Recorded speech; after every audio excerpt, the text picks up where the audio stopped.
প্রিয় ভাই বোনেরা, দেখেন তারা কিভাবে বিভ্রান্ত করছে।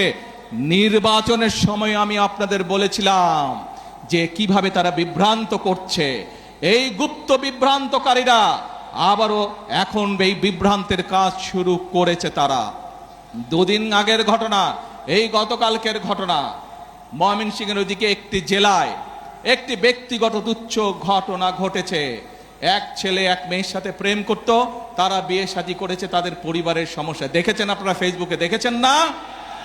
কিন্তু সাথে কি এটাও দেখেছেন একটি পারিবারিক একটি ব্যক্তি ঘটনাকে কারা রাজনৈতিক রূপ দিয়ে দেশে অশান্তি সৃষ্টির চেষ্টা করেছে? দেখেছেন আপনারা সবাই? প্রিয় ভাই বোনেরা, এদের সম্পর্কে সতর্ক থাকতে হবে। মুক্তিযুদ্ধের সময় আমরা দেখেছি তারা কিভাবে বিভ্রান্তির চেষ্টা করেছে দেশের মানুষকে। ৮৬ সালের নির্বাচনে আমরা দেখেছি তারা কিভাবে বিভ্রান্ত করার চেষ্টা করেছিল দেশের মানুষকে। ৯৬ সালেও আমরা দেখেছি স্বৈরাচারের সাথে গিয়ে তারা কিভাবে দেশের মানুষকে বিভ্রান্ত করেছিল। ২০০৮ সালেও আমরা দেখেছি সেই ওয়াল 11-এর সাথে যোগ দিয়ে তারা কিভাবে বিভ্রান্ত করেছিল দেশের মানুষকে।